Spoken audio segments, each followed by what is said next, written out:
The Go Radio Football Show with Scottish Gas. Watch live at 5 p.m. weekdays on YouTube. Join the conversation on 0808 17 17 700. Talking Scottish football first. Good evening, this is Paul Cooney with Peter Grant and Mark Guidi. Well, scriptwriters couldn't write it better than this. It goes down to the last day, and it's a head-to-head between Celtic, the defending champions, but who've been trailing all season, trailing Hearts, trailing Rangers at times, up against the Jam Tarts. So what a game it's going to be tomorrow. We'll talk about the controversy in a moment or two. There's been so much deflection and some of the things that most unsavoury. A statement from the SFA, a really strong one, reminding everyone of the duty when we hear that the match referee from the other night had to have police surveillance protection overnight. Lost the plot here. But the game is here in Glasgow tomorrow. Celtic against the leaders' Hearts. Mark, putting it into contest. Wow, you'd think that Sky and everyone else would say this is the dream end to the season to get them head to head. It is, Paul. It's I don't think anybody could have written it, what's happened in the past few weeks. This is, for me, I've always been a supporter of the post-split in terms of top six and bottom six. And look what it's going to provide for Scottish football tomorrow. For Sky Sports, it's an absolute dream to have that live on telly. I'd imagine it'll be a record audience tomorrow, Paul. 60,000 inside Celtic Park, and winner takes all to become the champions. It's absolutely amazing and on a knife edge. Credit to Derek McInnes and Hearts, and credit to Martin O'Neill and Celtic. We'll talk Rangers shortly as well, because they've fallen off the cliff over the last 4 games, and the James Tavernier ending was a really, really poor one. It doesn't reflect well on anyone. But what are Rangers going to do over the summer? Peter Grant, you're in a unique position. 40 years ago just now, you were heading for Paisley. Hearts just had to draw up at Dens Park and they would win. And they'd been on that winning run as well. Everyone was there. I remember doing the coverage on Clyde. Everyone was there. The BBC were up at Dens Park. The telly was live. And we went with Celtic as the Glasgow station. For you, what was it like as a player on that day at Paisley? Did you think you were going to do it? Not necessarily Hearts losing, Paul, to be perfectly honest with you, because it had been such an incredible run. I think it was 27 games, league matches. We had to win the last 8 to even get equal with them. And we managed to do that. And Hearts, obviously with 2 minutes to go, are still champions, really. And obviously the great Albert Kidd comes on, as I say, for Tosh McKinley, and the rest is history. But an amazing day. But the one thing we knew we had with goal scorers, but we're 4-0 up, and it still was in Hearts' hands, And then, as I say, that's how the football season went. Listen, football's all about winning, Paul, and we can talk about Hearts as much as we want. Celtic have won more games than them. That's the bottom line. So, but they have to win another one. Hearts just need the draw. Celtic need to win another one because of the amount they've lost. Hearts have won 24, Celtic 25. What's it going to be tomorrow night, Peter? Well, you know what I'm hoping for. Tomorrow afternoon. You know what I'm hoping for. Celtic will need to be really conscious and not giving so many set plays away, because Hearts are very big on that and very aggressive in the way they play and deliver the ball. Yes, of course. And I think that's going to be a big part of the game. I listened to Derek McInnes talking about, he said, you don't go for a draw or whatever, but he gave it, I think he let it slip a little bit when he talks about a European game. You treat it as a European game. For Hearts going to Glasgow, whether it's Celtic or Rangers, as a European game, that used to be the European travels as much as they got, to be perfectly honest with you. Now they're in here tomorrow, they're coming to that game, they've tried everything. They're watching Celtic the other night, they're talking about the disgraceful decisions where they should nothing to do with Hearts. You should just go on and worry about yourself, because I definitely expected Hearts to win the other evening there. Celtic, I always thought was going to be a very, very difficult game. So it's ended up fantastic for Celtic to come in, considering the way they have played, Paul, to get where they are. And the credit must go to the players for the guts and the determination, along with the manager, who get into this position. In the last hour or so, the statement from the SFA has come out, and it reads this. I'll summarise it. John Beaton, the match referee the other night, and his family spent last night at home under police surveillance following a leak of personal details online. The SFA condemns in the strongest possible terms attempts to compromise the safety of match officials. Such vigilantism, motivated by decisions perceived to be right or wrong in a field of play, is a scourge on our national game. And we're grateful to the police for this intervention. We're also clear, sadly, that this is the inevitable consequence of the heightening criticism, intolerance and scapegoating demonstrated this season by supporters, media pundits, official supporters groups, clubs, managers, players and former match officials. We don't make this point lightly as the National Association. It's an inconvenient truth. Those who have sought to apportion blame and conspiracy towards match officials to deflect from defeats or perceived injustices throughout the season have contributed to an environment that puts the safety of our staff and match officials in jeopardy. Mark, I will read more shortly. I mean, I've never seen or witnessed outrage about that decision at Fir Park the other night that we witnessed from the coverage on Sky, which didn't have the balance that it should have had. Listen, most people thought there isn't a penalty or whatever, but it went way beyond it. Yeah. And then it spilled over into TalkSport, yesterday morning. Alan McCoy saying, well, I've spoken to people, they're talking about conspiracies, and the comments of Derek McInnes to say disgusting. It was the kind of language that, what do you think John Beaton and Andrew Dallas were doing anything other than their job? And this thing about the handball in the box has confused everybody in the game. Of course it has. But Mark, what do you feel about things just now then, and the statement about the police and John Beaton having to be looked after? Well, it's horrible. Yep. First of all, for John Beaton, for all match officials that are involved, for Willie Collum as well. As a head of refereeing where they feel they can't go out this weekend, Paul, they're concerned for the safety of their families. Not the first referees to go through this over the years. And, we always say in this program, I criticise referees. I think the standard's been poor. Yep. You've got to be respectful. Be respectful and be mindful that it is a game of football. There's a lot at stake, of course, but the statement here from the SFA is a very good statement. It's a strong statement. Some of the bits are quite sad to read, and they don't miss the mark. I mean, but Ian Maxwell should be putting his name to this, Paul. Yes. I always feel that with statements. The Chief Executive, the President, Mike Mulroney, put your name to it. Give us some more from it, Mark, if you've got it there. It's quite a long statement, isn't it? Yeah, it is. Yep. I mean, you've summed it up pretty well, Paul, in terms of what needs to be said. But yeah, when there's pundits using words like corruption, things like that, it's way over the top and totally unnecessary. And I tell you what, for everybody out there, regardless of which team you support or who you've played for or who you work for, if you think there's anything untoward going on in the game, go and find the evidence. Don't just speak out of turn. Yeah.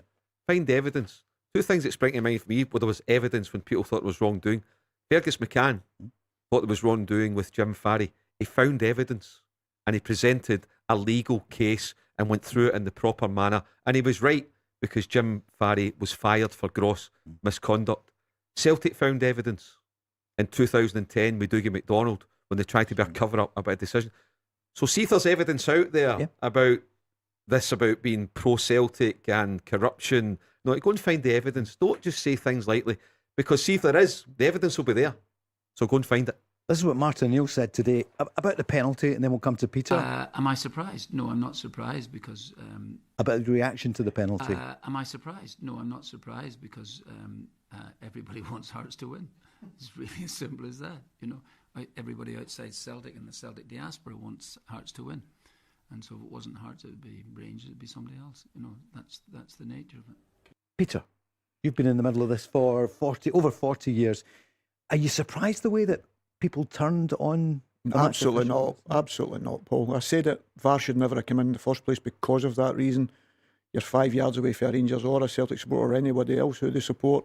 So if you make a big decision, I told you, if it come down to, I said Celtic Rangers, I used that as an example. If it comes down to a big decision, it had to be made in one of their games and it cost a league title or whatever, it'd be hell to play for it. And sure as fate, that's what's happened, unfortunately, for John Beaton. It was a decision that had to be made because you could question different decisions throughout history. But I've always been led to believe this is nothing against SFA. Martin O'Neill's touched on something there that I've known from the day and hour I think I was born. Anybody but Celtic to win this league. And that's fact, Paul. Let's not kid ourselves. And that's not because of somebody's decisions. That's just this way this country is. You don't want Celtic to win. If you're not a Celtic supporter, you don't want Celtic to win it. That's fact. So let's not hide round about us blaming the SFA and saying corruption here, corruption there. Anybody out there not being a Celtic supporter doesn't want Celtic to win the league. And I don't just mean this year. I mean every year. There's freedom of speech, of course, Mark, isn't there? But it's the commentary around it has gone too far. I mean, Barry was on here last night, Barry Ferguson, a Rangers great, and he said, no, I don't think it was a penalty. I disagree with it.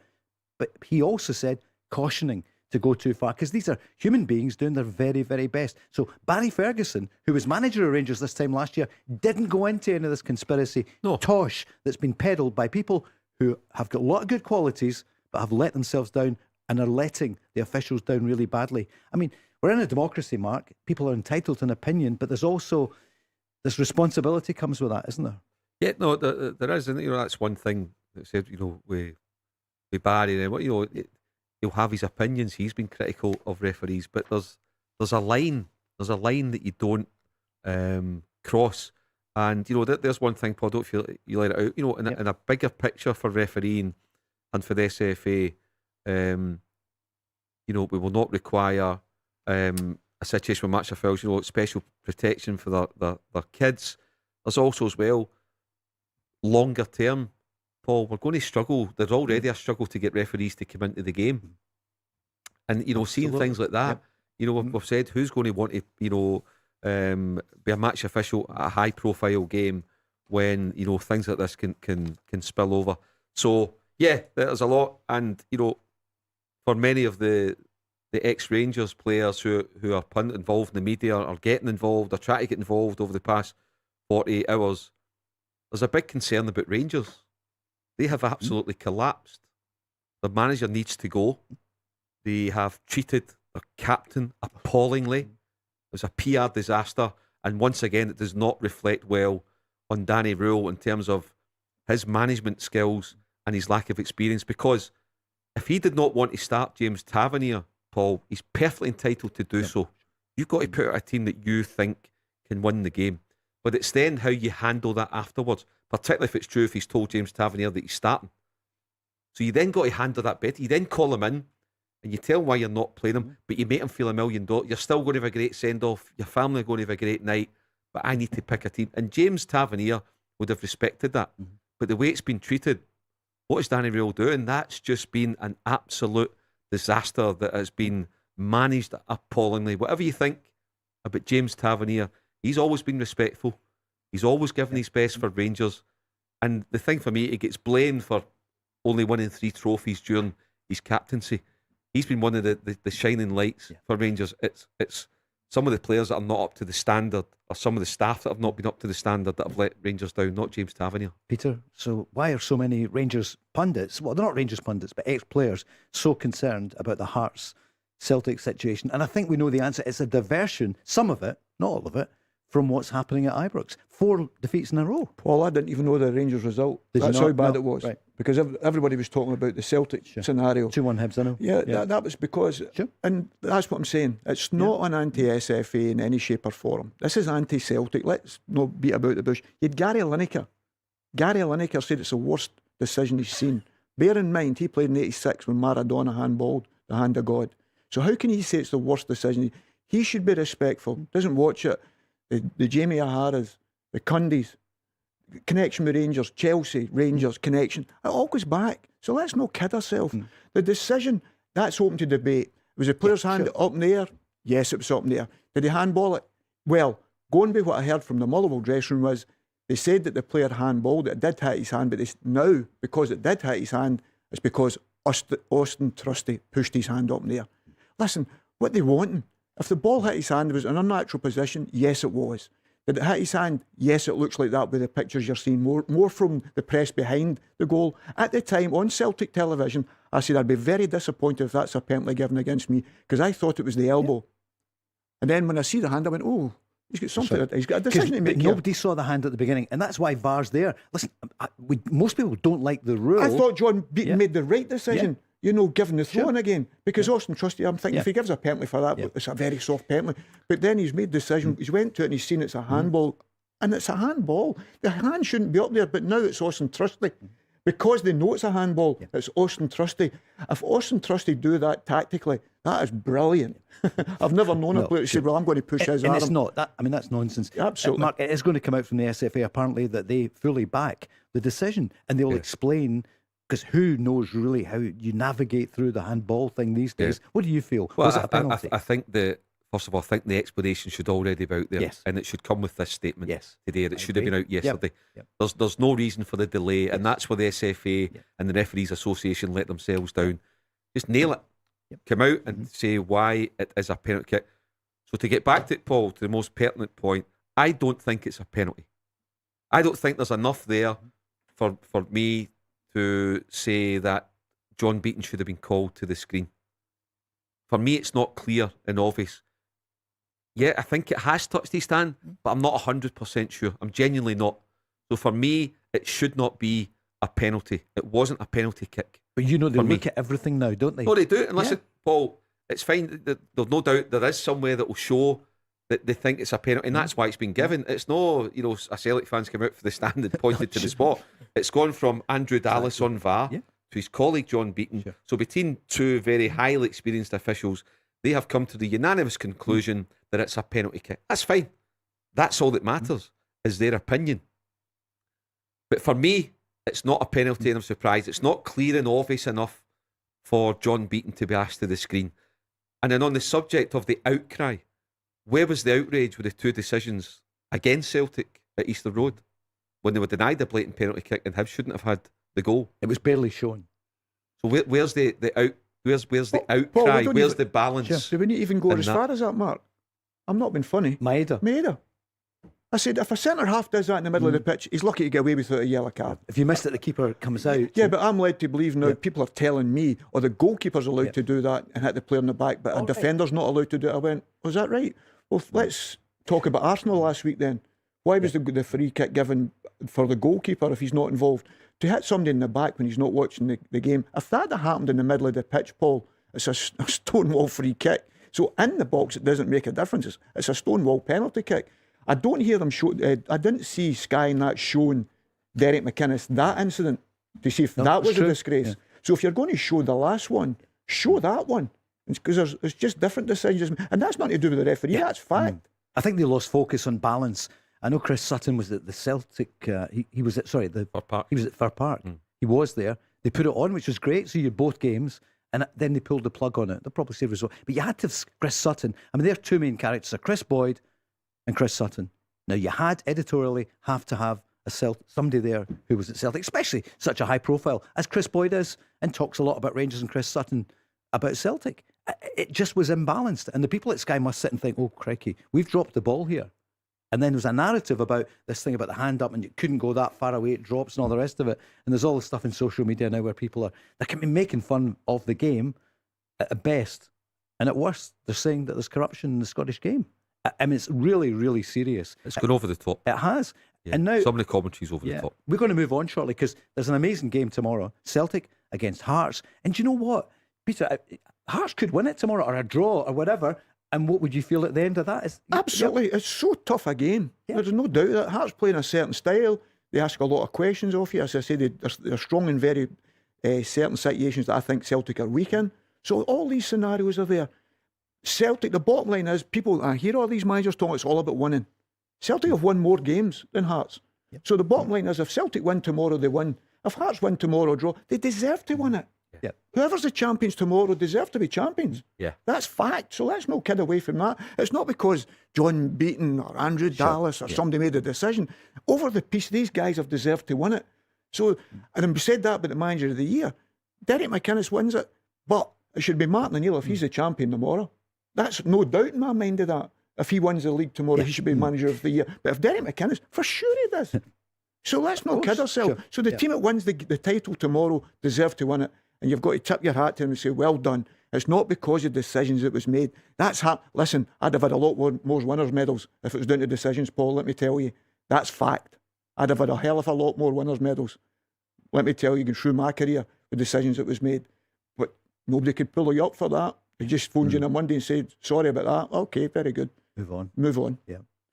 Mark, we're going to turn to the game itself for tomorrow. Yeah. We're going to talk Rangers as well, because, I mean, Rangers, it's a massive story, Rangers, at the moment, Paul, and I've said it for the past 10 days now, the Rangers cannot have Danny Röhl as a manager. They've given the backing, he's out his depth. Yeah. Well, he's saying that the board have given him their full backing. In fact, here he is. Yeah, this is my feeling at the moment.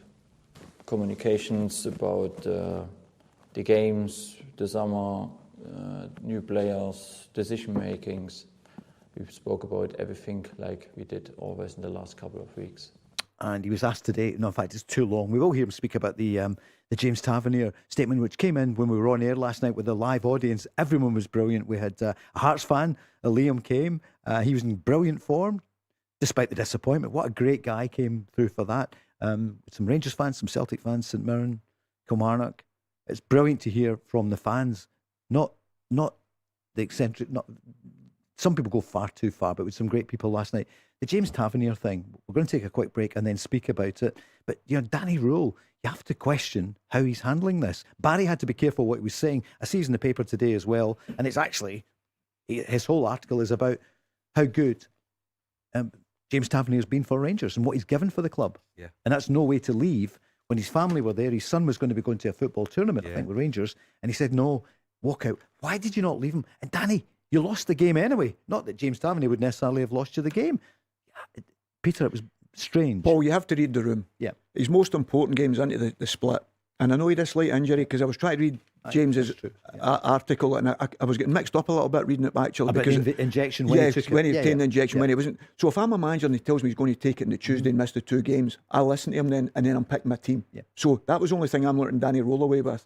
And then he all of a sudden says, well, no, I'm going to take it. I can take it on the Thursday, so I'll miss the last game. So fine. As soon as you know that, you read the room, right, James, you're going to start. See if you're struggling. Exactly. I'll take you off after get the 35 applause. minutes. Yeah. But you're going to start anyway. Of course. And listen, he's their best right back. Yeah. He's their most attacking. He's a poor defender at the back post, Sure, Paul. but- And I've said but that. he deserved it. But on that particular night, the one thing I'll say to that boy, he turned every Yeah. game, he put his jacket on. Where was Raskin? Well, nobody's saying this. Exactly. What has happened No, to where's Raskin? he? He's such a good player, but he's still doing a lot of talking in the newspaper. Yeah. You know, so be out there with your teammates. Is he saving himself because there's a World Cup coming up? I can't play the last 2 games for Rangers. That's who I'd be questioning more than anybody else. The hasn't likes of been, Raskin, not the likes of James Tavernier. Danny Rule was asked today, have you spoken to James Tavernier since when was that, Wednesday? Yeah, unfortunately, he has today his injection. Yeah, what we expect. And yeah, of course, if we see each other, I think, and this is my job, I always respect him as a person, and of course, I have no problem with him. Yeah, I think there was a decision what I have to make as a manager, and if we see each other, we will speak. Yeah, and then we move forward. If we see each other, we'll speak. He's gone. That's the end of the career, isn't it, for James Tavernier? Anyway, Rangers fans, what do you think? 08, 08, 17, 17, 700. I know some of you are on. Celtic fans as well, you same number. And Hearts. And what about Motherwell playing Hibs, looking for Europe? That's all coming up next.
on. The Go Radio Football Show with Scottish Gas.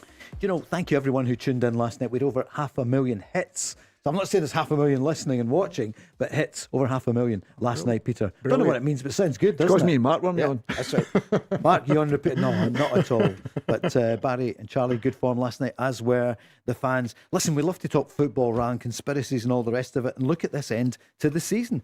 It's incredible. 1 point between the top two, and they play tomorrow at 12:30. We're going to take some calls. We're going to fly through them, please, tonight. First up, I think it's Stevie is on, Celtic fan. Hi, Stevie. Good evening. Evening, guys. How you doing? Good, Hi, thank Stevie. you. Stevie. So, Stevie, what do you make of it ahead of the game tomorrow? What are you thinking? Obviously, as I said to you Wednesday, mate, I wanted the Hearts on my tablet and the Celtic game on the telly, Yep. and Hearts just looked absolutely hungry, aggressive, passionate, committed. And I know what Peter was saying, obviously, about like the film Maida, but Engels should have finished it, big man. So he should have put us home and dry. But I just think the more, Peter, we look nervous. We're at home, and the Celtic fans can get behind you, but they can also turn against you. You know that better than anybody, mate. You know what I mean? So if we don't play well, we don't start well, and we keep doing this back to the keeper stuff, I think a lot of Celtic fans are going to get a bit edgy, and the Hearts fans obviously will take a heart fate, mate. So I do fear for it tomorrow, Peter. No, listen, I know what you're saying, Stevie. I think Martin will be saying it be very progressive. I thought last week against Rangers, I must admit I was worried about the Rangers game in the respect it, but I thought the players started ever so well because of the way the fans were prior to the match.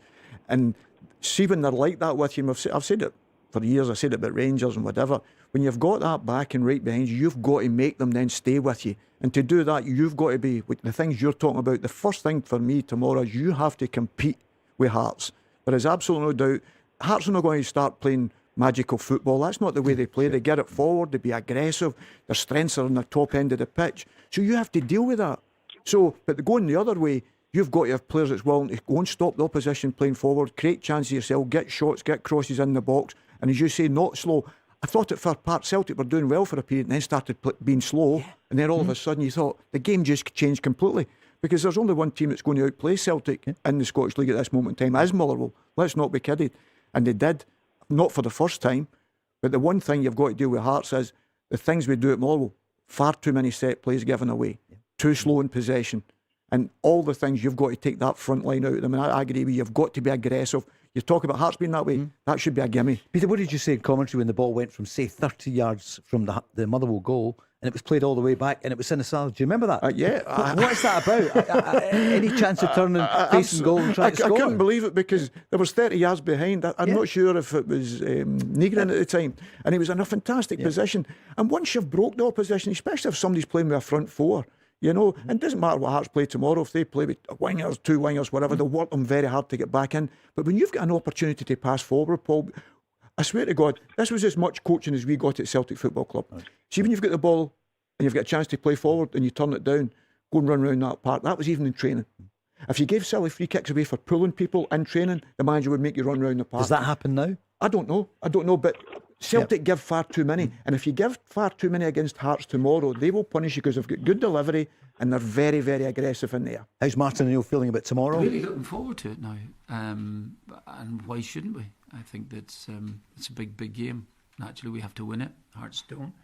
So the advantage is with them in that aspect. But yeah, we're going out on just all guns blazing to try and win. Witnessed it before, been experienced that.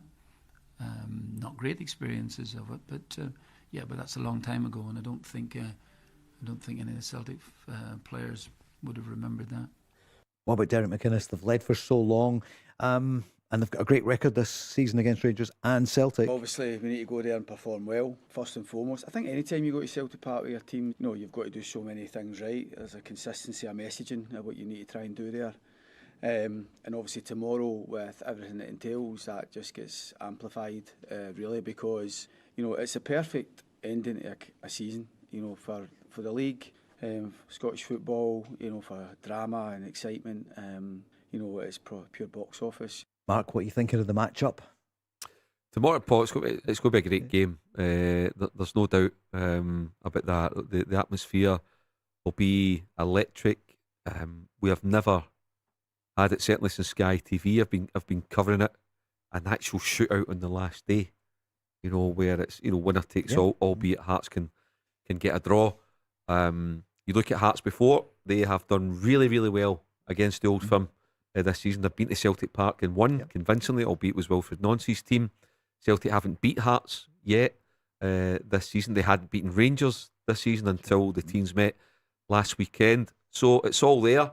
It is absolutely no bearing on tomorrow. However, Martin O'Neill, his time in Scotland, the first time with Celtic 5 years, went to last day drama in 2003, 2005. He lost both titles. So is it third time for Martin O'Neill? But you know, whatever happens tomorrow, as Peter said at the top, Peter, if Hearts emerge victorious tomorrow, I'll be absolutely delighted for Hearts. I'll be delighted for Derek McInnes.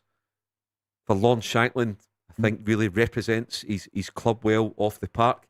I think he's a terrific centre forward. He's the best centre forward in the country and brings the best out of his teammates. So if they go tomorrow and avoid defeat or win the game, they will absolutely deserve it. For Celtic, for Martin O'Neill, for a 74-year-old, given the circumstances, to be able to hang in there, to come into the split and win 4 games in a row, 12 points out of 12. Hearts have got 10 points out of 12, 3 wins in a row. Rangers have got nothing out of 12. And that's a concern for Rangers as well. Of course, there's a title shootout tomorrow. That's the story. But it'll be great tomorrow afternoon. Stevie, what's going to happen? Scoreline? Again, I've been saying if we went to the last day, then you would take any positive result. But I do fear for us, and I'm hoping that we can get early, maybe like a 2-1 or something. But as I say, cautious optimism. They need to play better, mate. They need to play better tomorrow. So they do. But we've been saying that all season, Stevie, really, haven't we? But the one thing I could say to this, and I've got to tip your hat to them, and whether it's through the manager or whatever, this group have kept going and really under criticism and everything from us all, for the way they've played, and they've played nowhere near their capabilities. But they've got there. This is what it is. They know what they've got to do. They've got to go and win. That's a fantastic thing. If you're saying home game at Celtic Park, you should be rubbing your hands as a Celtic player. That's what you should be doing. That's the way you should be believing. Thanks for your call, Stevie. 0808 17 17 700. And on that point about the fighting spirit, Martin O'Neill. Oh yeah, I think they have been. I quite, you can. We have faults in our team naturally. We have, but I can't honestly. I could not question their commitment or their willingness to get back again. Probably the only time was at Tannadice when I thought that we just didn't perform. Don't know whether we wanted to try and put the pitches in as an excuse or whatever the case may be. And and a lot of it was down to me as well too. So I didn't deal with it too well. And we had time then after to reflect on things because of the international break. But the team has come fighting back, roaring back, and so they've deserved this opportunity to get to the last match. More on that shortly. 0808 17 17 700. A lot of callers have been hanging on for a while. One of them is Paul. Paul, sorry to keep you for so long. Good evening. All right. Thanks, Paul, for letting me on the show tonight. I know it's very pleasure. busy. Paul, a couple of weeks ago, you went into the split. I think probably as maybe favourites to come through. It's not been the case. Yeah. And I know there's all the other side shows and people piling in about a penalty that a lot of people think wasn't. But see, for Rangers, it's almost gone unnoticed. 4 games, 4 defeats. And you've just... The board are saying their support. Well, I believe Danny Rowe's saying the board are supporting him. And then, how are you feeling tonight? What do you want to say? Just 2 things. Just one very briefly about the incident with the penalty, Paul. I just want to put a wee bit of context on it, if that's all right, to see what the guys think. Derek McInnes said obviously the word disgusting and all that, and SFL will probably look at that, I suppose, right? But it's just to put a bit of context on it. The guy is obviously under pressure like Martin O'Neill will be to win a title, particularly for Hearts, the 66 years or whatever it is. Yep. But it's the game before it. It's the consistency that Mark quite rightly made a point about. Celtic got a penalty. It was probably handball, but it's very hard to say, right? But Motherwell, Lingelo, you can't get a clearer handball than that. Literally, the ball ran down his arm. And then the one with Massanisi, who basically held his hands up. So McInnes has came from that, dropped 2 points, and then seen a kind of iffy penalty given.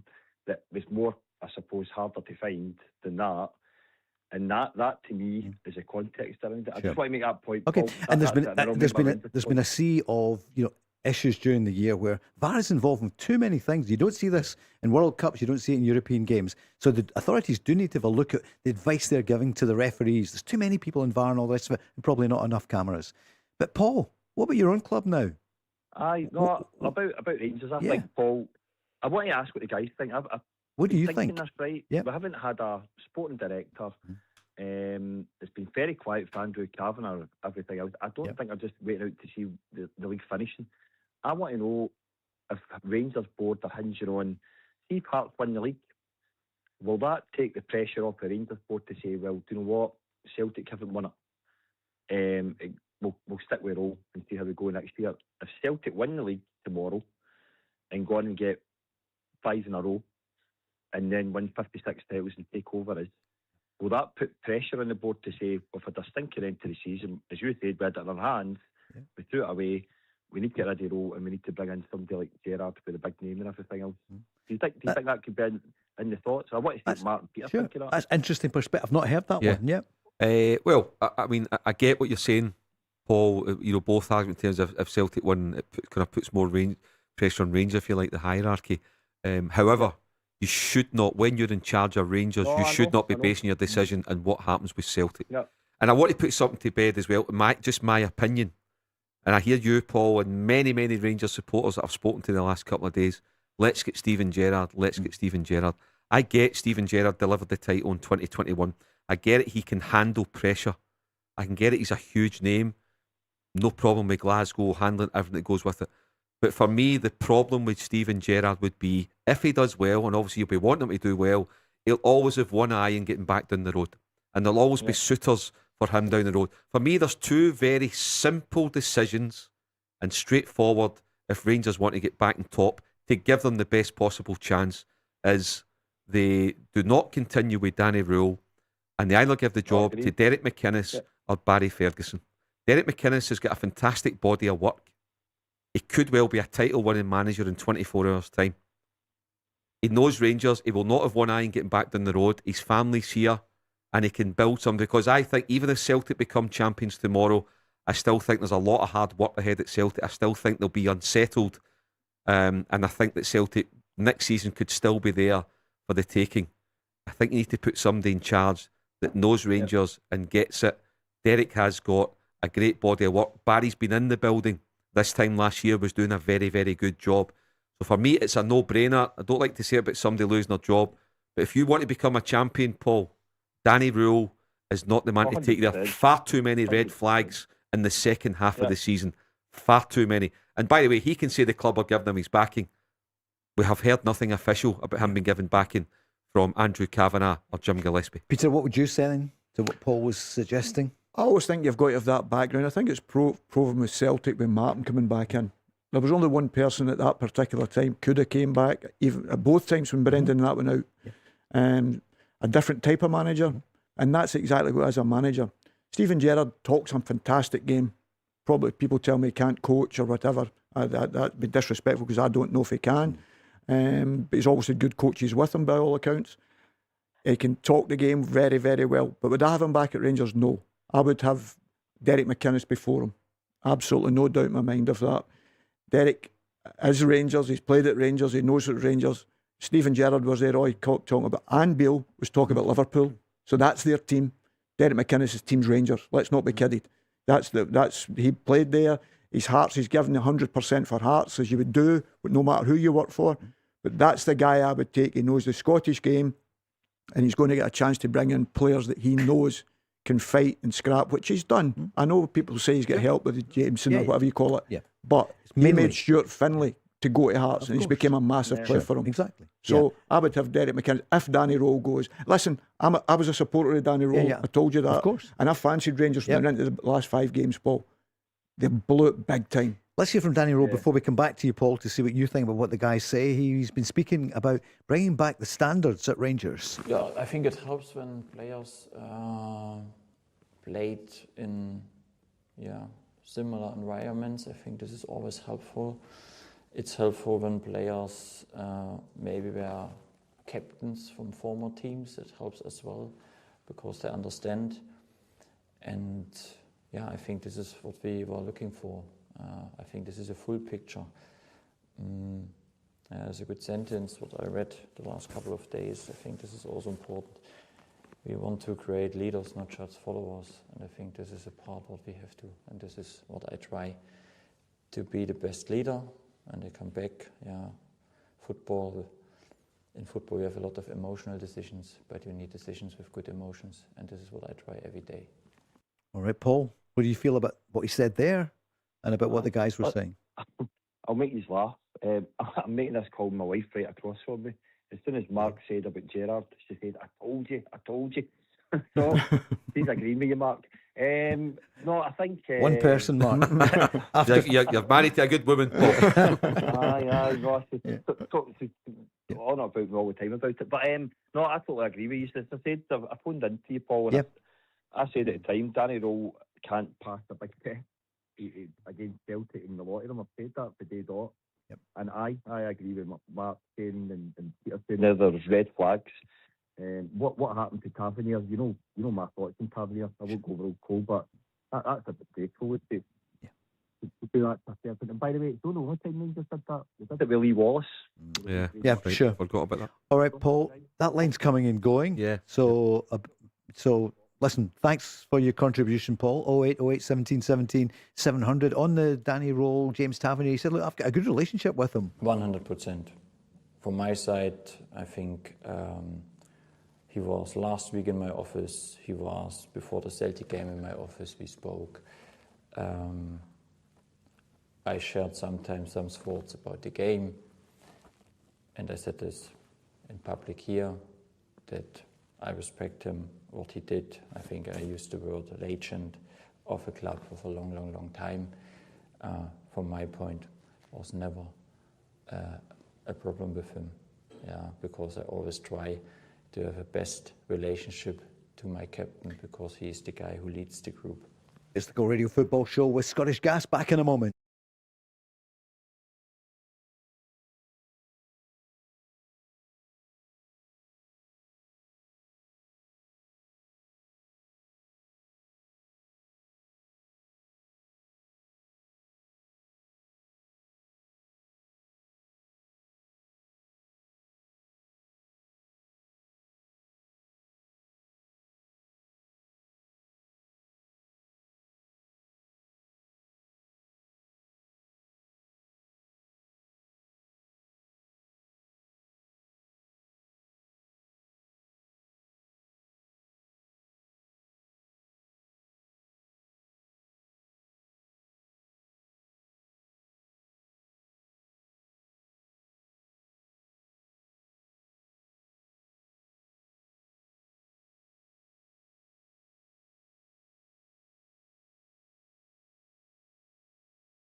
The Go Radio Football Show with Scottish Gas.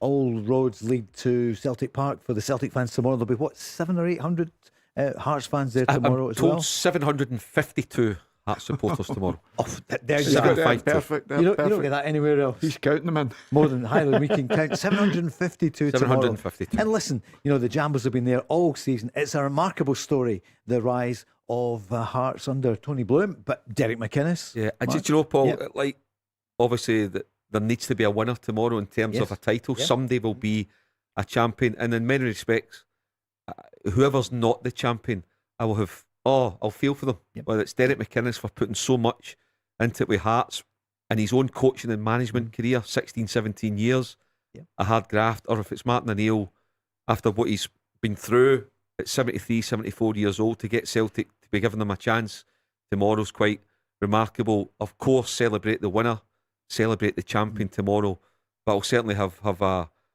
more than a thought for the losing manager tomorrow. Are we going to hear from Dermot Desmond or the Celtic chief exec or whatever about next season? This season's just about done. One game in the league, one cup final, and we're deep into May now. Yeah. And we all know the planning must be going on. We know some players were re-signed, 10 days ago? Mark, is there any indication? And how can you say cheerio to Martin O'Neill? Well, no, even if the season stopped now, he's brought them so close in a season of so many missteps.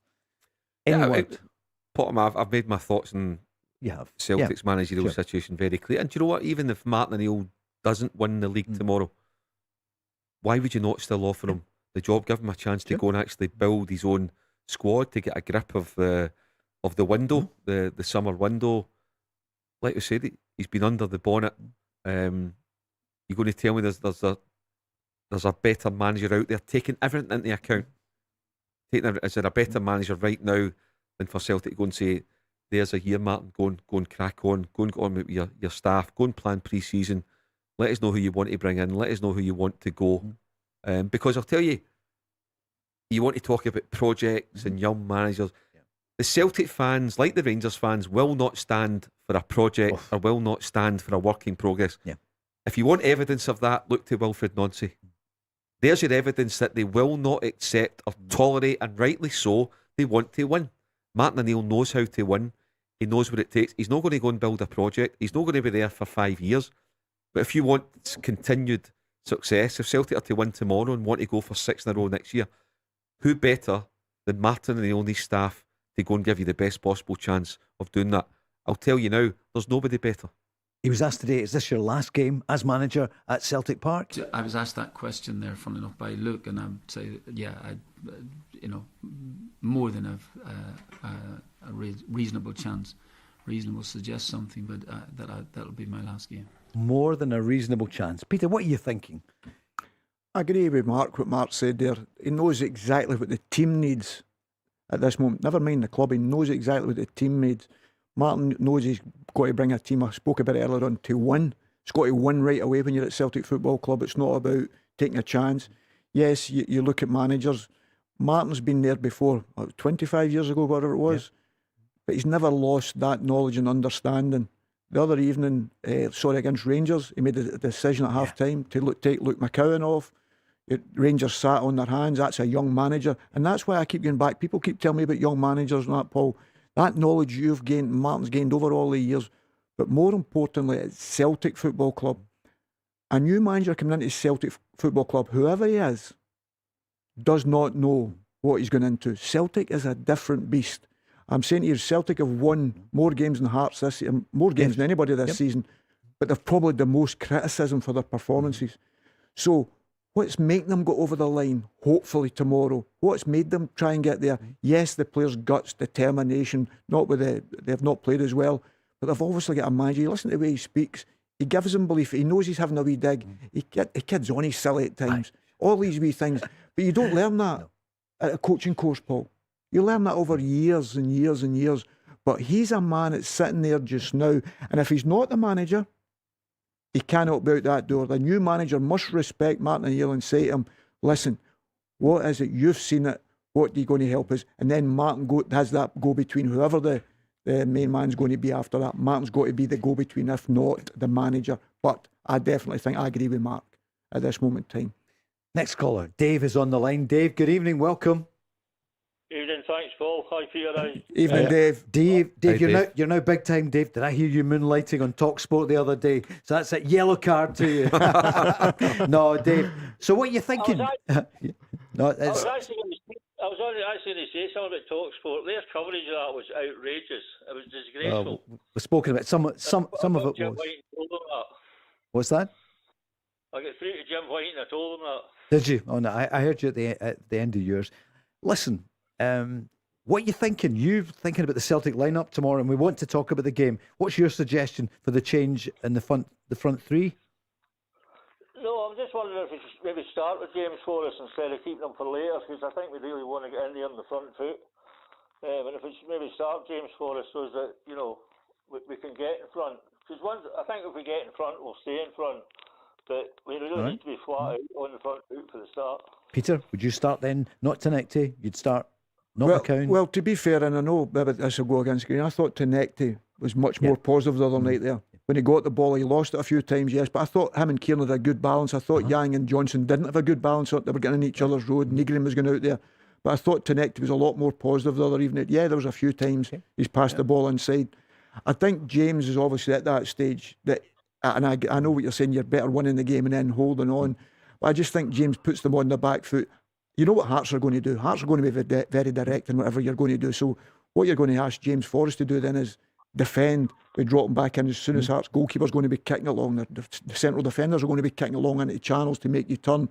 And that's not been disrespectful because that's how he's going to get the best for Braga. So you don't want James Forrest at right back. So you need to keep his energy, I believe, because that's definitely what Hearts are going to do early in the game. Then I think there's a possibility you maybe need James to stop Hearts playing forward so he can go quicker at the opposition. Mark?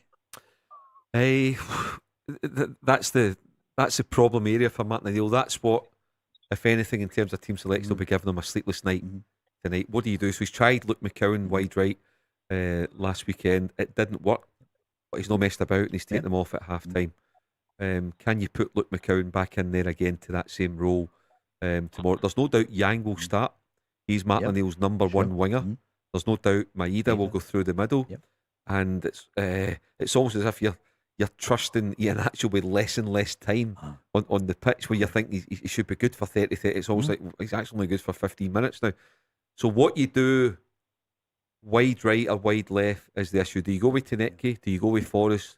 Do you go with McCowan? Are you tempted to put Sriracha wide left in front of Tierney and have Yang on the right? Because you've got Harry Milne coming forward who likes to bomb forward as well. So they're strong in wide areas. That's the one thing. I think the rest of the team picks itself. So it's who is your other winger other than Yang? What do you do? I'd say I would start with James Forrest tomorrow. That's what I would do. Yang on the left, James Forrest on the right. And one thing that you've got to do, Alistair Johnson's got to do, because if you look at the goal that Celtic conceded to Rangers, he's bombing forward too soon. Yeah. So he's got to got to be mindful that first and foremost he is a defender. He's there to protect. So he let Luke McCowan, as much as Luke McCowan's lost possession, he's let Luke McCowan down in that role. So first and foremost, Alistair Johnson, of course, get forward, but you need to get your timing right. So defend first and foremost. Dave, what's the scoreline tomorrow? Hopefully, about the 80-minute mark, we're 2 goals in front. I don't know if we can the last 10 or 15 minutes with just 1 goal in front. Need to. Dave, thank you so much. Dave. And actually, I heard you at the end with Jim and Simon the other morning, but on their show, at least, it's a great show and they've got debate. Whereas in some of the other ones, it was just people coming on making statements, and conspiracy and all the rest of it. Dave, thanks so much. Cheers, Glad Dave. you tuned into the Go Radio Football Show with Scottish Gas. That's 1 hour already. Countdown's on to the match tomorrow. Peter, I wouldn't say he's excited, but he's heading straight to Celtic Park from here. Get ready for I'm the sleep out the commentary. night, Paul. I'll sleep out the night. News is next.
The Go Radio Football Show with Scottish Gas. Watch live at 5 p.m. weekdays on YouTube. Join the conversation on 0808 17 17 700. Talking Scottish football first. Heading towards the title decider tomorrow. 1 point in at Hearts in the lead. Celtic one behind. 60,000 at Celtic Park tomorrow. On the line, an excited Celtic fan, I would imagine. Good evening, Frank and Mary Hill. How are you?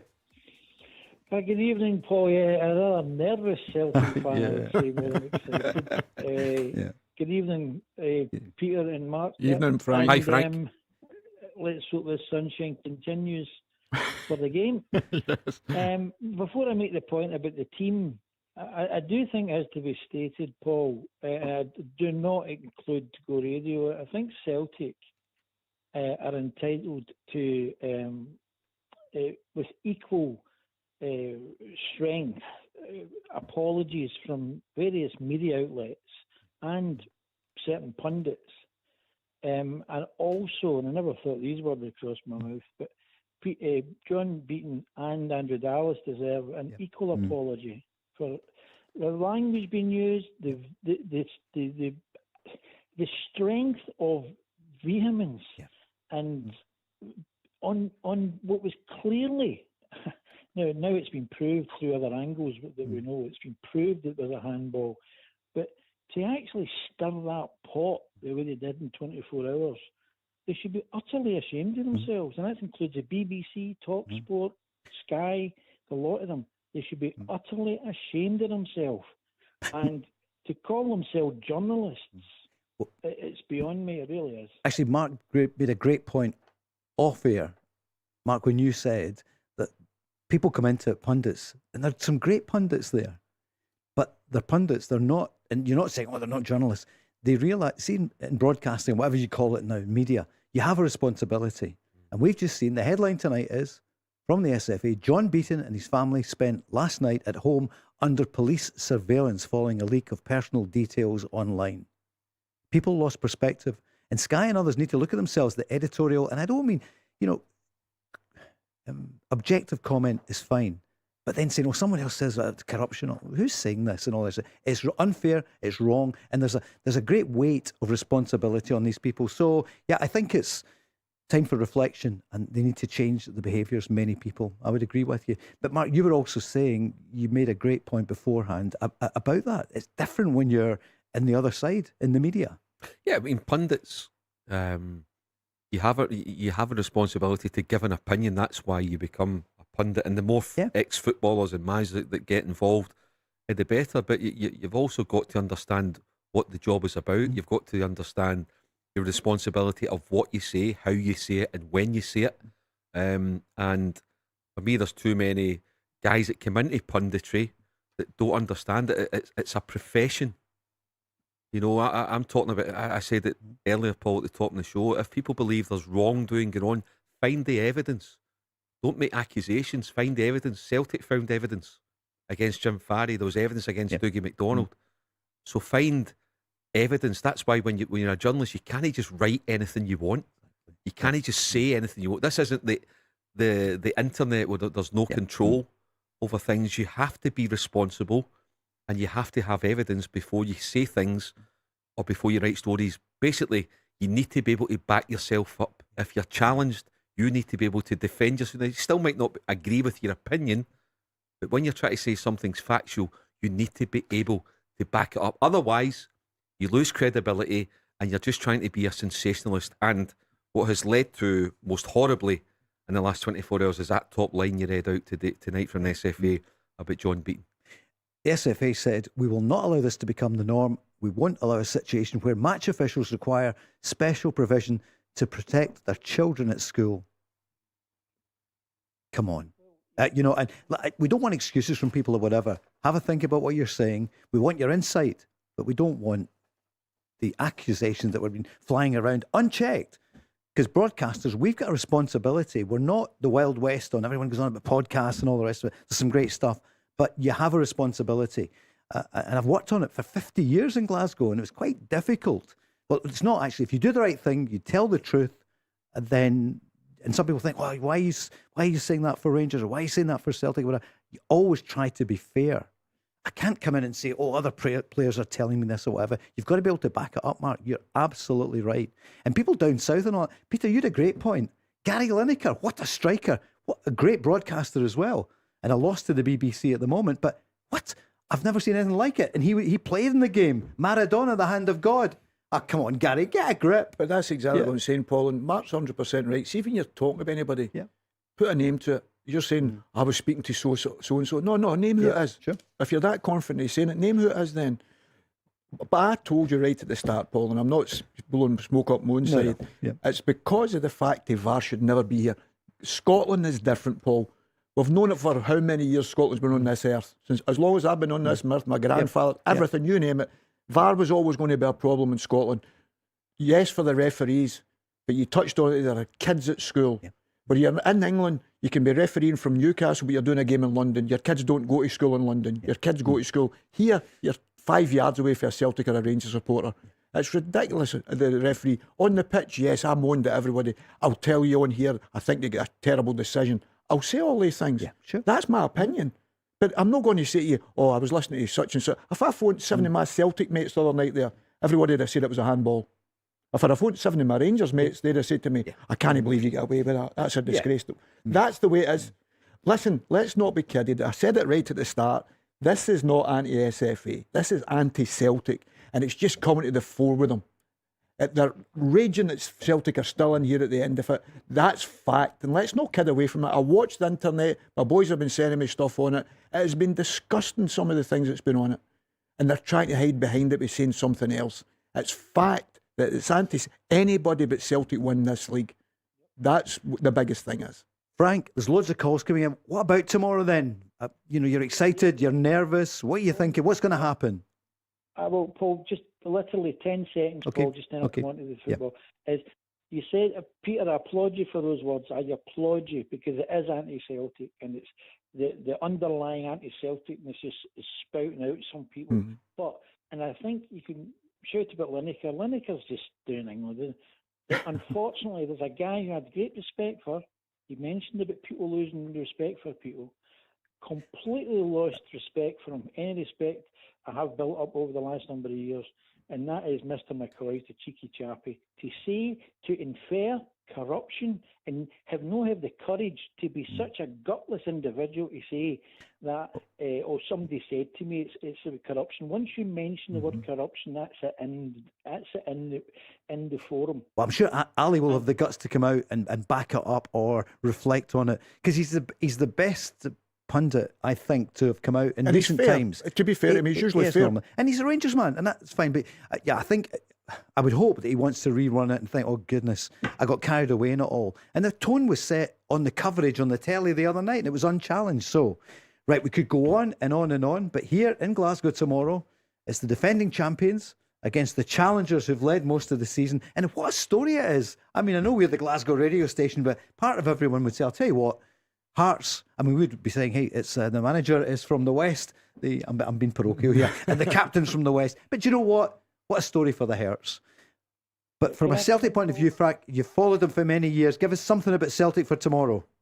Well, tomorrow, I believe, and I think we did, we rode a luck against Motherwell. Not talking about the penalty, I'm talking about the game in general on Wednesday night. Motherwell a better team. And I think unless either Engels or Nygren, preferably both, but if either one of them aren't replaced by the likes of Luke McCowan in midfield, we're in real trouble because they give, they give practically zero to Celtic. Peter Van Schuttle, but 21 goals for Nygren, but his contribution is terrible. And we need energy, we need intensity, because Hearts will give, and if we need to win that midfield battle tomorrow, if we do that, we'll win the game. If we don't, we could be in big trouble. Did you see the stats, Mark, that since Engels come back, Celtic's win rate, in fact, you look at the whole season, when Engels plays, without Engels, it's 68% win rate, with Engels, 92%. I mean, I kind of get where Frank's coming from. However, obviously, I thought Engels was superb, Frank, on Sunday. I thought he showed a real energy, desire. I thought he showed aggression as well at the right time. But I understand what you're saying. In terms of Nygren, again, I understand what you're saying, but then he's popped up with a goal to put Celtic 2-1 ahead. You know, for me, not enough players in the modern game shoot. And there's Nygren had a shot, and the goalkeeper's no chance. So I get you. You know, one player I wouldn't have a problem seeing tomorrow is Oxlade-Chamberlain, because I think he brings that composure and experience, but then he's lack of match game time when you're quite rightly saying about legs in the middle of the park. So that's the decision that Martin O'Neill and his staff have got to come up with. And of course, Celtic need to win the game. Does he come off the bench maybe later on? Well, yeah, I mean, the game Iheanacho on might not be won the first 5 minutes, it might be won the last 5 minutes. Celtic won it in the 95th minute the other night. So you need to build that up. Your 5 substitutes are going to be important to how it goes. But for me, one thing about Celtic, if Celtic do take the lead, and I think it was Dave from Thursday saying earlier, he's very confident Celtic take the lead. But you look at Celtic, when they take the lead, Paul, they tend to sit back in the retreat. Yep. So Motherwell had them pinned back. Frank's right, thoroughly deserved their equaliser, probably deserved to win the game. You look at Hibs at Easter Road, down to 10 men, Celtic retreat. So Martin O'Neill's always said he needs a 2-goal lead, and you can understand why Celtic take the lead, and then the onus will be in Hearts to go and try and get a leveller. And you wouldn't bet against Hearts doing that, because you look at Celtic, they're not overly great at defending. They've hardly had a clean sheet in the second half of the season.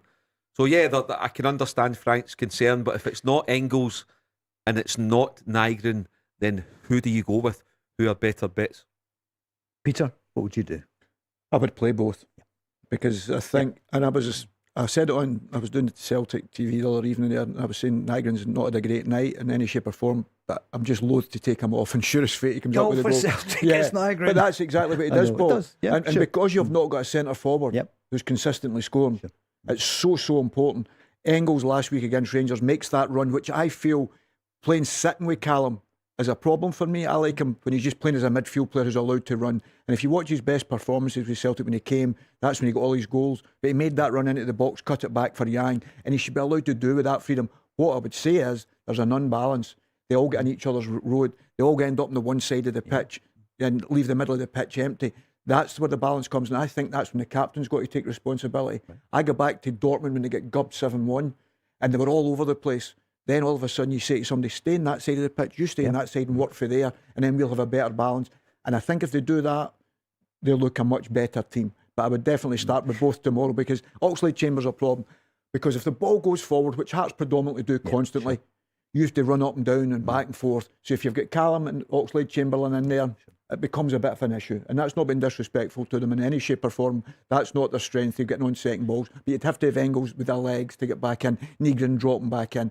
You need to have Nygren's height at set plays. All these wee things, Martin knows much better than me because he's managed much longer. But all these wee details are so important with Hearts being so big, because they will be throwing the ball in Celtic's box everywhere in the pitch. And they've got height. Absolutely. Yeah. So all these wee things, that's why you pick how you pick your team. Frank, thank you so much Cheers, for your Frank. call. Cheers, Frank. 0808 17 17 700. Here's Callum McGregor. Looking forward, obviously, to tomorrow. Yeah, listen, it's huge. There's no point shying away from it. But what the players have done is they've done amazing to put themselves in this position.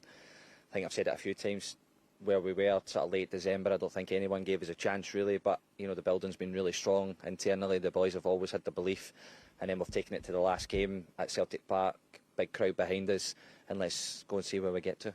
It's been a tough season. Everybody's taking points off each other, so you always knew at that point, listen, there's still more to come here, and if we could get ourselves back on track, I think I've spoken about this a lot as well, as like we have to control what we can control, and the way that we want to play, and the way that we want to defend and attack. And as long as we look after that, then we have a big chance. And like I said, that's what the players have done. They've been under pressure now for a long time, having to win match after match. Like I said, we've got to this point now.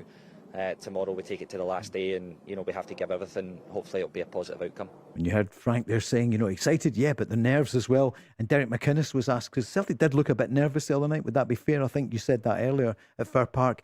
How will the Hearts be nerves-wise? I'm not nervous about it, but I think dealing with nerves is part of professional sport, particularly when it gets to this stage. You know, whether it's the last few holes in a golf tournament, whether it's the last set in tennis, whether it's the last round of a boxing match, or whether it's football where you have to all on the line. It's, you know, nerves are part of that and how you control that sort of situation. So the players there's been a lot of pressure on our lads for a long time now, you know, and I think that when you play for a club like Hearts, there is pressures, and there should be. There's an expectation there, but I think the players have dealt with it brilliantly throughout the campaign. I actually no concerned of that side of it. Of course, the game's huge, and it'll be different in so many aspects of that, but it's also exciting. As managers and players, we play in some tough venues, like some no-mark stadiums and rotten conditions, but you have to sometimes celebrate and enjoy playing in what is tomorrow, 60,000, live on TV, a brilliant atmosphere with all at stake. I'd rather be playing in it than watching it, and now the fact that we're taking part in it is brilliant for us. Good chat there, Mark. Yeah, I mean, Derek summed it up well. I mean, I think all managers and coaches will tell you you'd rather be involved, you'd rather be at the heart of it, because you can influence it more when you're on the pitch, albeit you can still influence it when you're a manager or a coach in terms of substitutions tactically.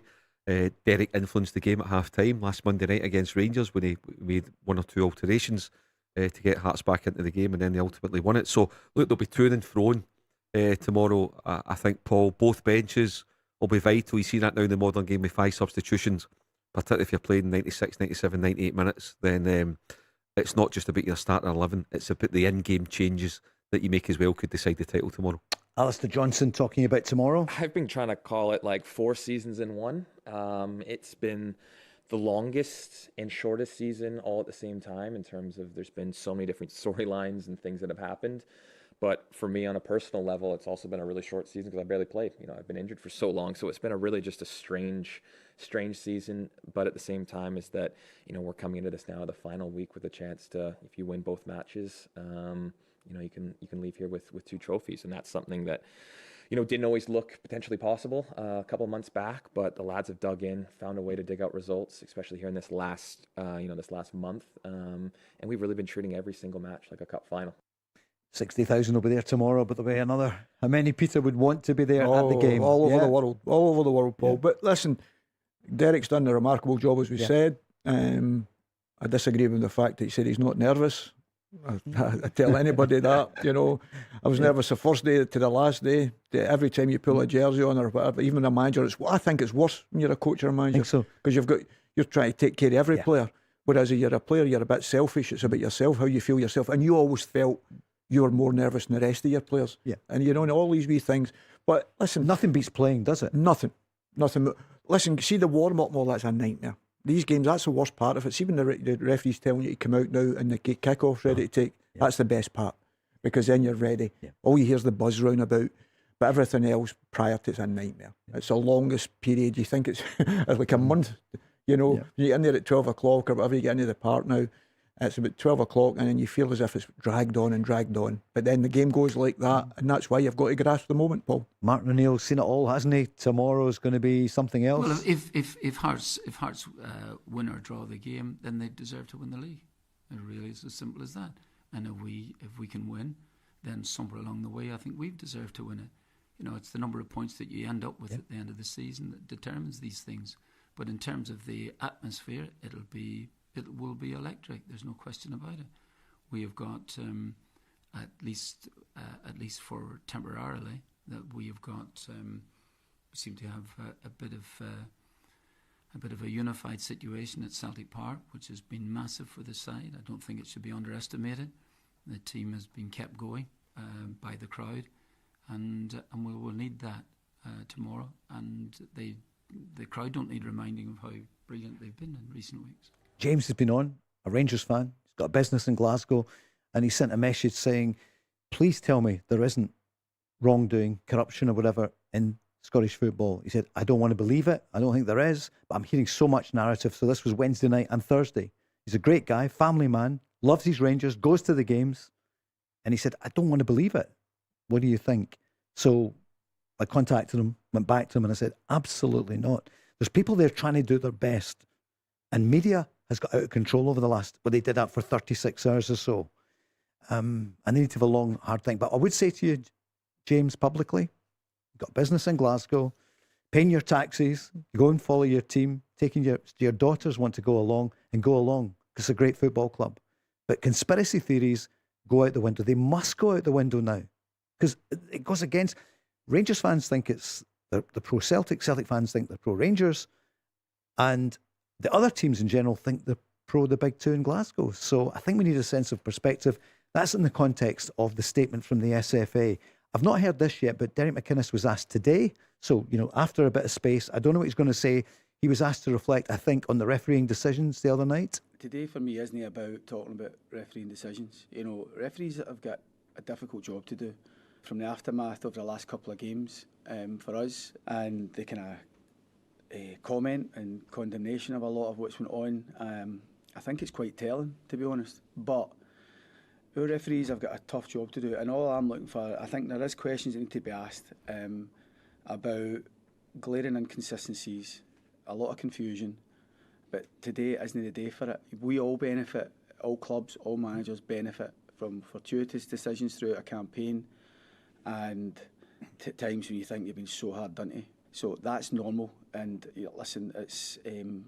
But I do think that there's been huge focus on the Scottish Premier League the last few while, whether because we're part of the story, a bit more interest, and it's just a pity that there's been, instead of all the positives, and that's what I'm just really out to concentrate on today, is so much of the positive stuff from our point of view this season, and we feel we have, despite everything, we've got a job to do, and if we do our job well enough, we can still get the outcome that we want. So, with the greatest respect, I'm not going to get bogged down today and talk about refereeing situations. Mark Guidi? Yeah, I watched Derek's interview live on Sky this morning, around about 10:30, and it was excellent. I think Martin O'Neill even said it today in his presser. You can get caught up in the heat of the moment. He's asked about the penalty decision at Celtic Park, and he's thrown doubt. I always use the word discussion. I'm sure if you asked Derek now, he wouldn't use that one. You can see it now. He's not going back to break over the coals. Was he asked that? Did he retract it? Was he asked? No, he was asked to reflect again on what happened. What he did, he was very respectful towards Martin O'Neill. Very respectful in terms of the job that Martin's done.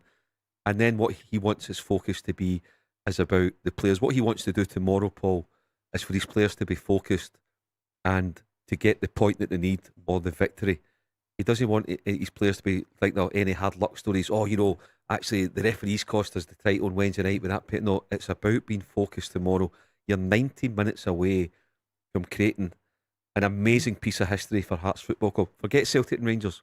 For Hearts Football Club tomorrow, who were in a relegation fight last season, for Derek to go in there and turn that around so well is remarkable, to be top of the league. And it would be so cruel on them, having topped the table for 35 weeks, to go at the last hurdle. It would be very, very cruel. That said, if that's what happens, then Celtic will have deserved it, because what a job Martin O'Neill would have done over his two spells in charge. That's why I've got a lot of time for both managers in terms of professionally and in terms of them as human beings. And I'm just I know I will be feeling for whoever doesn't emerge victorious tomorrow afternoon. I'll really feel for them. At the Player of the Year dinner, which we now know is going to be Derek McInnes, the football writer's decision. I think that was announced today, wasn't it? I saw it in the papers. Was it? Yeah, was it announced today? Yeah, it's in the papers today. Yeah. I think that was the one anyway. I'll check. Yep, in the back of the paper. Quick break. It's fast moving, isn't it? We're back after this.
The Go Radio Football Show with Scottish Gas. There are other games tomorrow, of course, and Sunday on Sunday. Dundee against Aberdeen, Livy against Kilmarnock, St Mirren Dundee United. Tomorrow, Celtic against Hearts, 12:30. Falkirk against Rangers, same time. And Hibs against Motherwell. And tonight, of course, it's the playoffs as well, isn't it? That is tonight. Partick Thistle at home to Dunfermline. What a crowd. What a game that's going to be. 1-1 at the moment. And listen, let's not forget Accies against Clyde. I don't know where the game is, because Accies now play at Broadwood.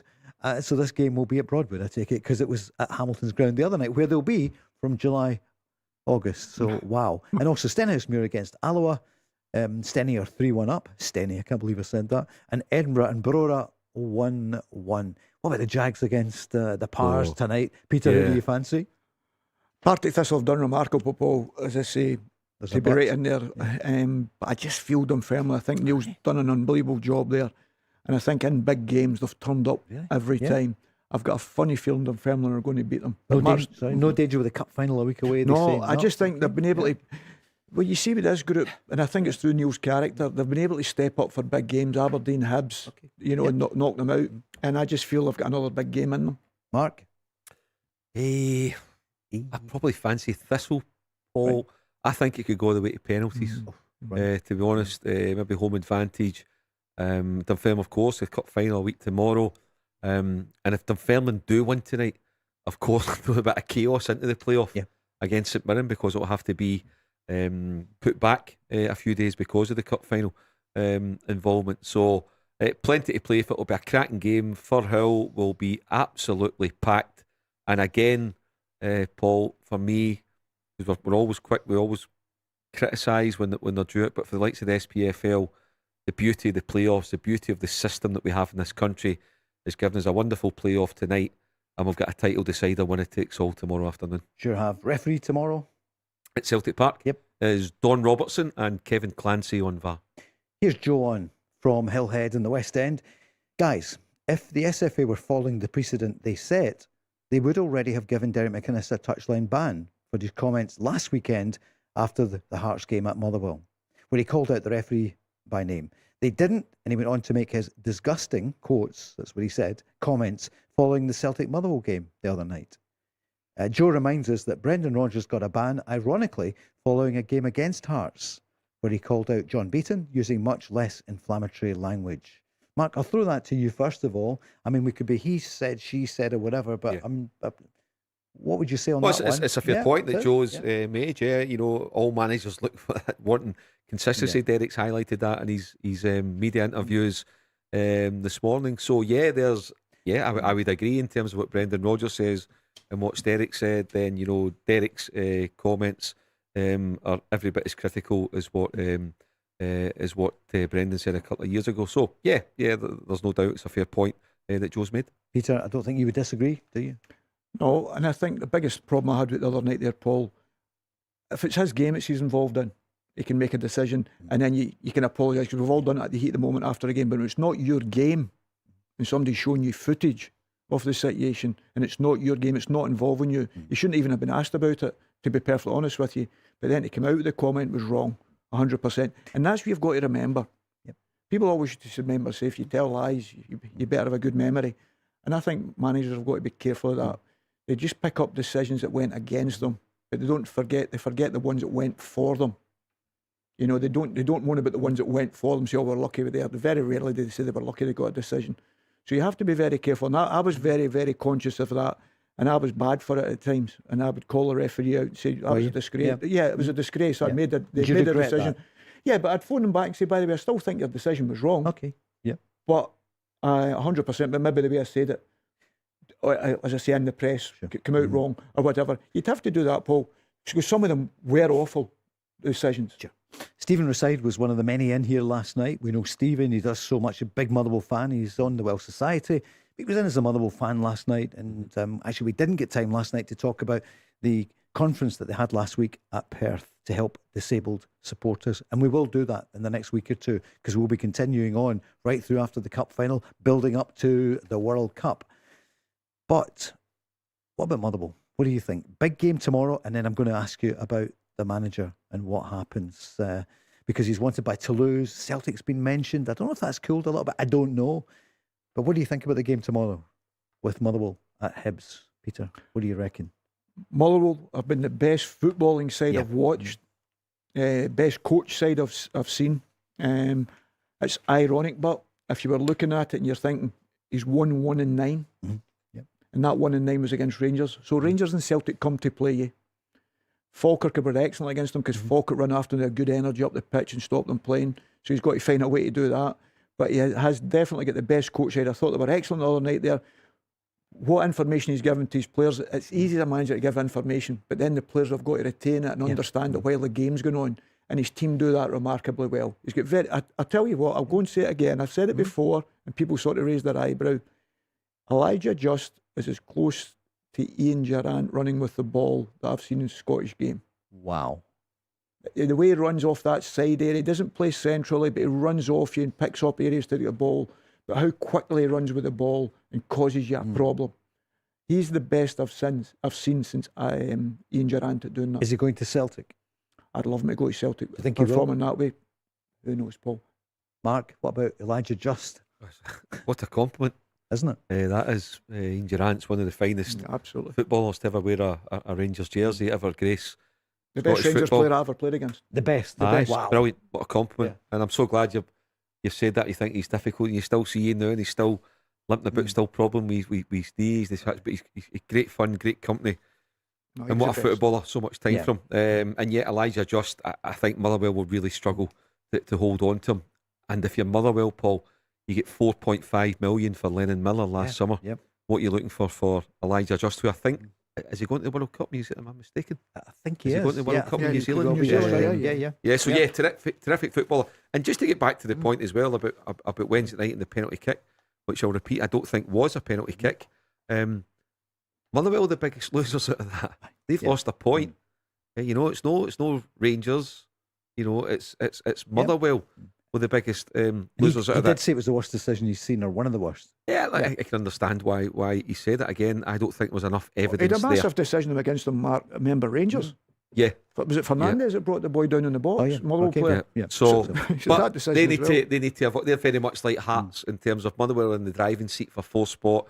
Hibs have had a terrific result at Ibrox to go there and win 2-1, and now Hibs need to go and win again, home advantage, and Motherwell just need to avoid defeat. But again, brilliant, the split. Fourth v fifth, 58 points v 57. Winner takes all as well to get fourth place. Who's going to win in that one?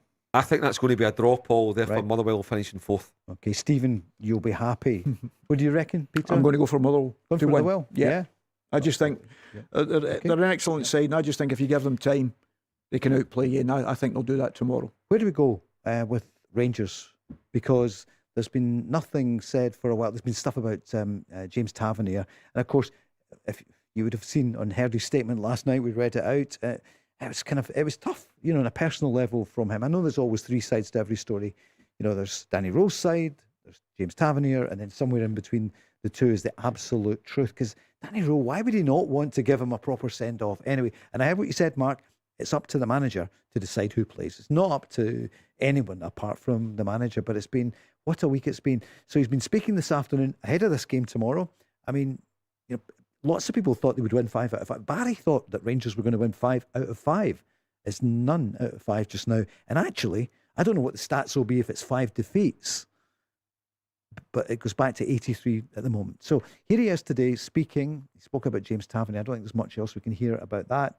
Actually, there's loads today. He was asked, who's the next Rangers captain? Let's ask me this question in the pre-season. Not yet. I think it's important tomorrow after the game to have a little bit distance for reflection. I think I start always by myself. What was wrong the last couple of weeks, why we dropped, why we couldn't win. And then I come with a lot of energy, a lot of goals and ambitions back, and prepare a team who has a chance to win next year the title. How many signings does he expect over the summer? I can repeat my answer from the January when you asked me the same about how many players. I said, if you count now, this is 6, 7, some question marks. Will be again, of course, some changes. but we have to. We are not happy with the final result, with position third, and it means as well we have to change something to bring the club forward all together as a unit, and this is what I feel at the moment. We are one unit, one direction, and we go forward. And no prospect of the 35 to 40 million Champions League. Peter, what were you saying? Yeah, you were. No, I was just writing down. It was interesting that Danny had said that, asked me in pre-season. So it goes along with the line that he's been told he's keeping the job. Yeah. You know, so no matter what happens tomorrow, that's what it's telling you there. What if Wolfsburg come in, or Bayer Leverkusen or whatever? There's been a bit of briefing going on I there. think unless Rangers were saying to him, take it. I think he maybe have that with the board, because he'll make that contact, and if the board say to him, take it, that gives us out of jail one. We're not sacking you. You've decided to go to Wolfsburg. If not, I think he'll be the Rangers manager at the start of the season. Yes, I do. Mark, what do you reckon? It wouldn't No. I know He shouldn't be. He shouldn't be near the Rangers job. He's not good enough to take Rangers to success. He's been in the job for 8 or 9 months, and there's too many red flags, Paul, where he is not the right man to take Rangers forward. And deep down, the board know it. The board know it. The hierarchy know it. And as I say, it's two very simple decisions. You relieve Danny Rule of his duties, and if he gets a job in Germany, good luck to him. Not a bad guy, nice man. He's definitely got potential as a manager. But right now, Rangers need Derek McInnes or Barry Ferguson. Very, very simple and very straightforward. We're not going to have James Tavernier. Here's a final thought on it. This is a fairly lengthy answer about what happened during the week. Yeah, I think general, when you come to a point where we are now, then of course we can reflect and can say, okay, maybe on this point and this point we could speak more in detail, but I think I was from the first part on very clear and open to him, and I think that was the reason why it was also my wish and suggest that he gets a proper goodbye on Wednesday, but also in this time I always said to him, it could be you start, it could be you come from the bench. I suppose that's the key, and he wanted him to come from the bench. He was asked about James Tavernier's statement of last night. I can share the emotional level in the full situation. I think this is normal. I think general, when we speak about the full picture, in the last 3 weeks, for us as a group, for us as a club, very emotional, a roller coaster. Let's look back 3 weeks ago. It was a nice evening. The famous manager Souness, great atmosphere around the stadium, really welcomed there. And we go with a lot of positivity in a split where we said we have really a chance to win something. And then I think the last 4 games, a lot of emotional up and downs. 2-0 down against Motherwell, you come back 2-2 late, 3-2. You lost the game, you lead in Hearts 1-0, play a good half. You were close again to be back in the race. You dropped again. We lead away in Celtic. Some decisions then a little bit against us. You lose again 3-1. And finally we come to an emotional week, not just for us as a group, also for, in this case, TEF. And I think in all this time there's a huge difference between emotional decisions and decisions with emotions. And I think this is my job as a manager, to make decisions, of course with a lot of emotions, but also to look what is the picture, what is best for the team, what is the best for the club. And then of course I respect Tev in all of them, and I think in the last couple of weeks even we knew he will left the club and he made his decision in this moment. I think I always respect him. We had a great communication. I was honest to him. I was honest to him in this case as well. And this is what I can say to this topic. Mark? I don't think really answers anything. No. You know, whoever's in that room interviewing him today, you actually need to drill down. You know, you need to actually drill into what happened. Sure. James Tavernier's story there, and all Danny Rose saying that there was honesty and communication and respect, but what actually happened? How did it get to that situation where the captain of Rangers, who's given 11 years service, has to put out a statement like that? criticising the manager and being critical of the club, being fulsome in these praise of the supporters. So I'm sorry, whoever's in that room today, from a journalistic point of view, has let Danny Rule away with it. They should be drilling into what happened and why it reached a state where it's been an absolute PR disaster for Rangers Football Club, and for me, a total mismanagement of the situation, which starts with Danny Rule as manager. Peter? It was interesting.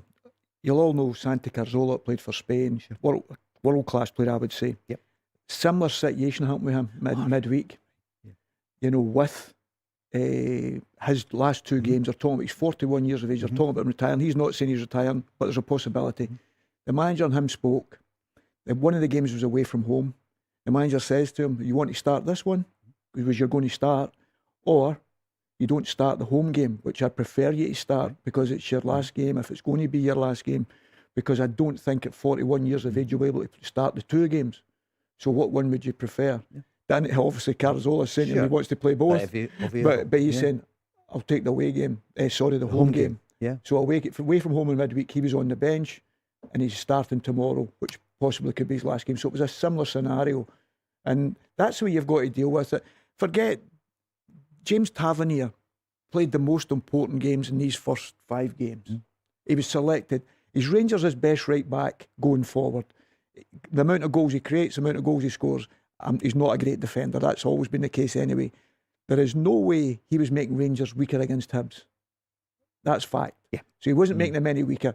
So as I say, even if he was, I know he was talking about an injection, whatever. So even if he was struggling, you put your hand up, 20 minutes in, then Sterling comes on if that's the change it's got to be. That's what you've got to do in that situation. Yes, it's not easy as a manager. And if Danny Role is in such a strong position as we're led to believe that the board have told him he's going to be there next year, he doesn't need to worry about that situation now. And that's why it's surprised at everyone.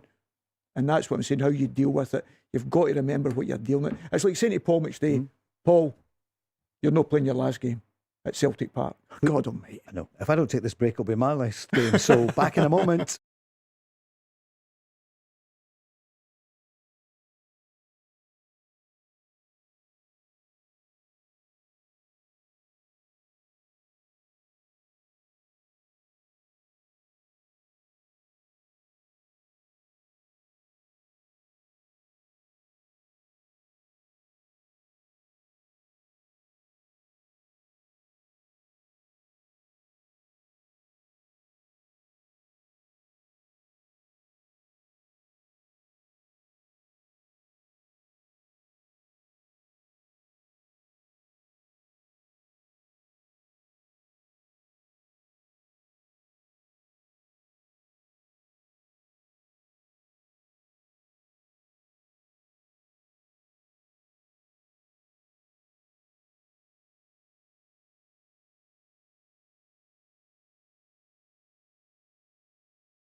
Oh.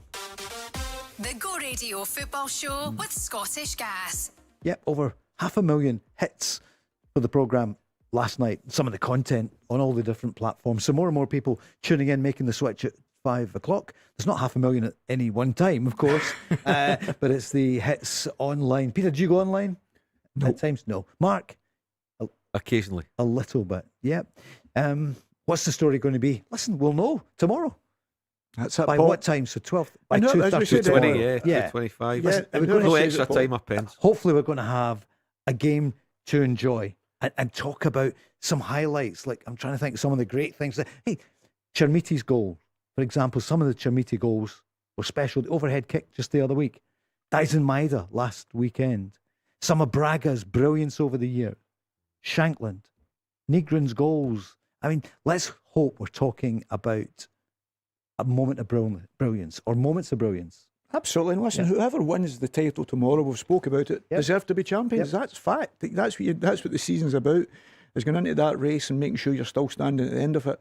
And if you're holding that flag at the end of it, that's well worth it all. You know, there's obviously big disappointment if you don't, but that's the bottom line. Whoever wins it, no matter what it is, whoever comes out on top tomorrow deserve to be champions. Martin O'Neill? Would have said from the game against Dundee United at Tannadice, we've woken up. We're a better side, and now got a bit more confidence about ourselves as well too. If you'd said to me after Tannadice that you had to win all your games, I'd have thought that would have been a tall order. But as it turns out, we've had to do that, and I was perhaps hoping that there might have been a slip up somewhere along the way where, if we did slip, let's say drew a game or something like that, or lost a match, that it wasn't fatal. As it turns out, it would have been, and so we're fine. In the Celtic dugout, of course, Martin O'Neill, and the backroom team, Sean Maloney and co.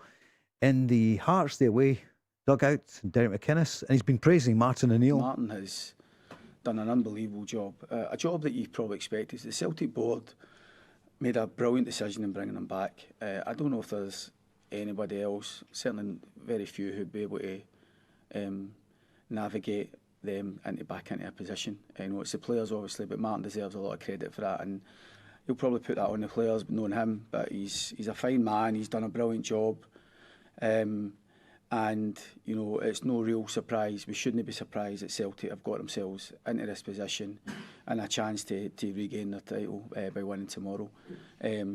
But we are determined to make it go the other way, and it's up to us to try and, as I say, create our own sort of history and our own legacy tomorrow with a big performance. Callum McGregor, he will lead out Celtic. Lon Shankland for Hearts. Listen, they're a good side. They're up there challenging for a good reason. They've been really consistent. They've won a lot of big games as well, and you need things to drop for you throughout the season. Kind of like we got it on Wednesday night. We got a decision that went for us, a big moment, and you need that if you're going to win titles. So, listen, two strong teams. We have to try and be on the right outcome tomorrow, and like I said, we'll give everything to do that. How badly do you think Hearts are going to miss Leonard and Halkett, Peter? No, I don't think it changes the way they play. Both have done excellent, but you've got Devlin back in, and you've got Frankie Kent, who's bigger, actually. Is he? He's bigger. I've seen it. Size-wise. But listen, you always miss good players, but they've got very good replacements. I just think they're so strong physically. You have to make sure, as I spoke about earlier on, Paul, are playing Hearts. You don't give them many chances. But Hearts will not mess about at Celtic Park. And when the ball's in the final third or in Celtic's defensive area, you've got the likes of Shankland, Braga, Kyriakis, is it? How you say it? Kassaridis. They can create that little bit of magic. They've been difference makers. Let's not be kidded. That's why I'm saying about Nygren. We've got to look for difference makers. That's why Nygren's been in. Maeda's done very well. So the game's really set up for everything tomorrow. But Hearts will not need to change what they do. Celtic will have to defend their set plays much better and not give as many away. Because if they do, it could cost them dearly. Do Celtic go for it, or do they sit off for a while? No, you go for it, Paul. Got to go for it. You'll have. You would expect Celtic to have a whirlwind start with 59,000 supporters behind them, be on the front foot and take the game to Hearts. And Derek and his staff will expect that as well. Paul Sheeran and Alan Archibald, they'll have them set up, and the message, as Peter will know, the message will be, listen, first 10 minutes, just no gambles, nothing fancy, just try and kill the momentum, just try and kill the rhythm as best you can. If that means conceding fouls to take one for the team, to disrupt the rhythm, that's what you want to do. You don't want Celtic to get into their stride. You want Celtic to be hitting you in wide areas. You don't want to be taking any gambles in the final third with Maeda running about as he does, and how quickly he closes people down. So yeah, Hearts, and I think they obviously, if they win the title tomorrow, they won't have missed Halkett. But I think in game play, I think Halkett's possibly been the best defender in Scotland this season in terms of his level of consistency. So they will miss him. We've only got a minute left. Are Rangers going to win tomorrow at Falkirk? What do you think? Just it's a verdict? Yes. Yeah, you think they're going to win? Yeah. Yeah. So something for Rangers fans at the end of the season. Mark, what do you reckon? Score draw. Score draw. And we heard earlier on you gave the verdict on Hibs, Motherwell. Final word then, Peter. What's going to happen tomorrow? Well, I'm hoping Celtic's champions, Paul. You know that's for sure. But it's going to be a very, very difficult 95, whatever minutes it's going to be. And let's hope it's not got controversy the way it's been. Hope it's going to be a football match. It's going to be won. And there's a right outcome because of the football. And let's talk about the football and the players, somebody creating a bit of magic or whatever it may be. I hope Celtic come out as champions. I'm desperate for them to come out as champions. And what's your head telling you? Anybody coming to Celtic Park should always be worried.